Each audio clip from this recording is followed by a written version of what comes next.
Nasaksihan mo kung paano ako sagot-sagutin kanina ng iyong asawa. Hindi dahilan siya ang hara ang hindi niya ako bigyan ng paggalang. Lalo't ako ang nagpalaki sa kanyang bana. Marahil ay may pinanggagalingan ang galit ni Armea. May isa akong katanungan sa iyo, Ashti. Ano ang iyong katanungan? Ikaw ba ang taksil na sinasabi ni Armea? Ang nag-utos na ipapaslang siya?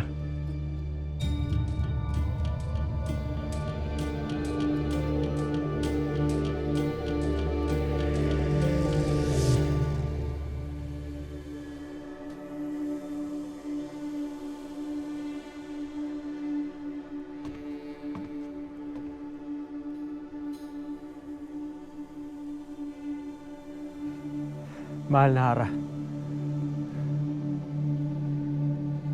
Hindi ba't pinagsabihan ko ng Miniavi na huwag nang babalik pa rito?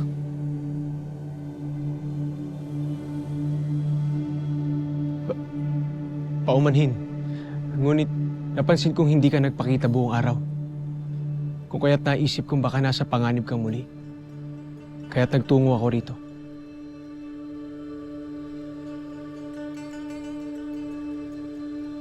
Miniavi,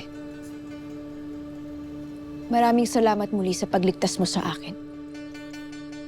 Subalit hindi ito nangangahulugan na maaari ka na lamang pumunta rito sa anumang sandaling ibig mo. Hindi ko na nais ito makita muli. Naiintindihan mo? Naunawaan ko, mahal na Hara. Muli, paumanhin.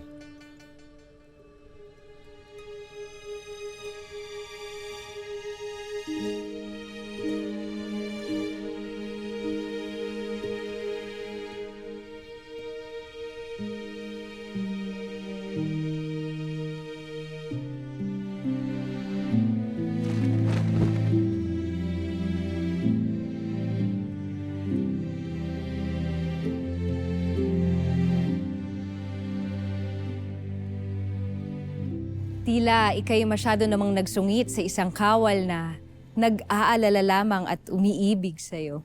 Rakisha! Hindi mo na maaaring muling wikain yan. Lalo na sa harapan ng iba na iintindihan mo. Malinaw, mahal na Hara.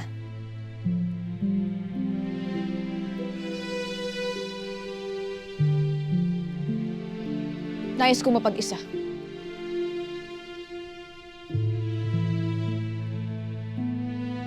Rakisha. Nais kong mapag-isa.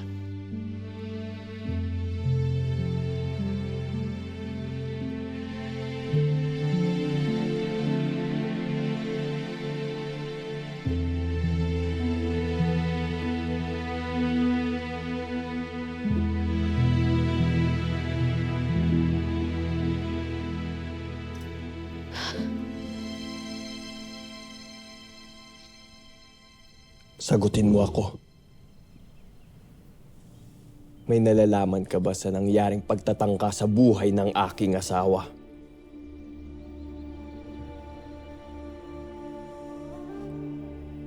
Isang kalapastanganan, Soldarios, na ako yung pagbintangan. Bakit mo ko pinag-iisipan ng masama? Batid kong wala kang tiwala kay Armea bilang isang Hara. At batid ko rin na kung mabibigyan ng pagkakataon ay nanaisin mo na iba na lang ang maging Hara. Kung ano-anong iyong ibinibintang. Tila na laso na nga talaga ni Armea ang iyong isipan. Ipinapanalangin kong hindi nga ikaw ang tinatawag niyang taksil, Ashti. Sapagkat sino mang manakit o magtangkang manakit sa aking asawa ay aking parurusahan.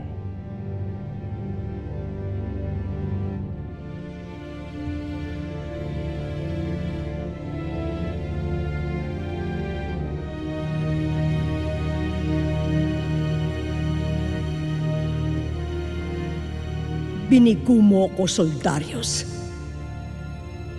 Hindi na rin pala kita maaasahan.